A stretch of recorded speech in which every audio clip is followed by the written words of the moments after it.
In the current PC parts market, a good budget graphics card that can run all your favourite games at 1080p with a decent frame rate has been hard to come by.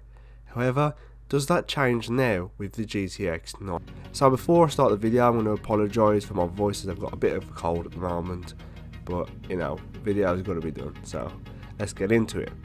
The GTX 970 was released on the 18th of September 2014, and this was the card from the 900 series that was picked by people who wanted their games to run comfortably but weren't enthusiasts.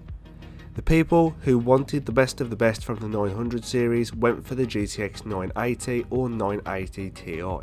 If people were on a budget, they went for the 960.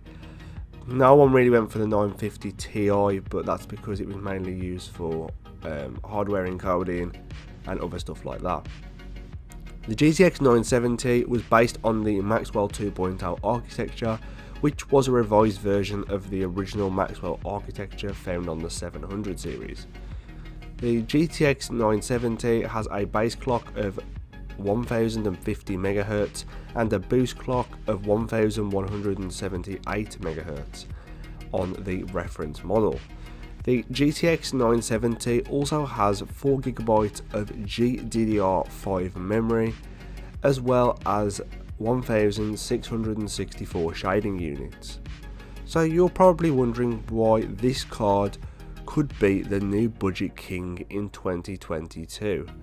Well, that's down to the fact that it can still run new games at decent frame rates.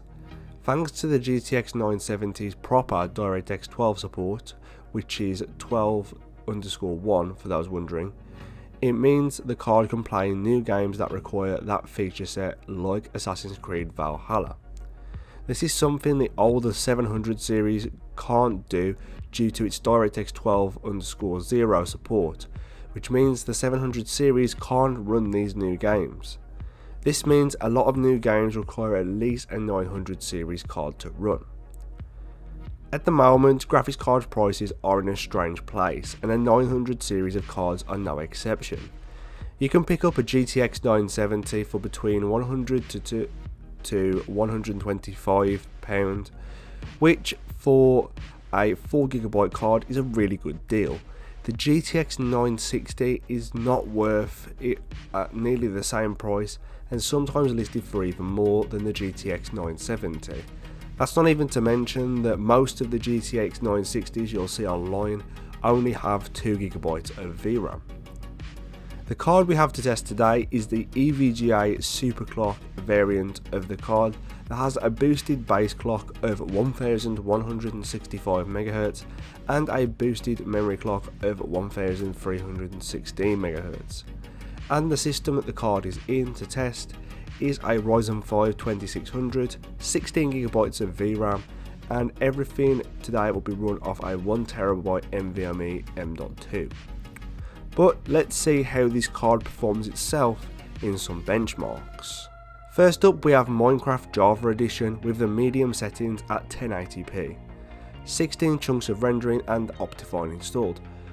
We managed to get an average of 60 FPS, a 1% low of 27 FPS and a 0.1% low of 1.5 FPS. These drops could have been down to loading and having fancy textures on, but not a bad score. Next up was GTA 5. Even though this game is old, it is still very popular and gives you an example of how games from around that time of its release will run on the card. We ran the game in the DirectX 11 mode with the high settings and population and distance scaling set to full at the 1080p resolution. We managed to get an average of 60 FPS, a 1% low of 49 FPS and a 0.1% low of 12 FPS. But again, most of these drops were from scenes where the game was loading. The next game up was Rocket League. We ran this with the high settings with motion blur turned off and the 1080p resolution. We managed to get an average again of 60 FPS, a 1% low of 29 FPS and a 0.1% low of 3.2 FPS. However, again, these drops were seen mainly on loading screens rather than in actual gameplay. The final benchmark was 3DMark's Time Spy. This got us a graphics score of 3696 and an overall score of 3891 paired with our Ryzen 5 2600. So, to conclude, is the GTX 970 the new budget king? Yes.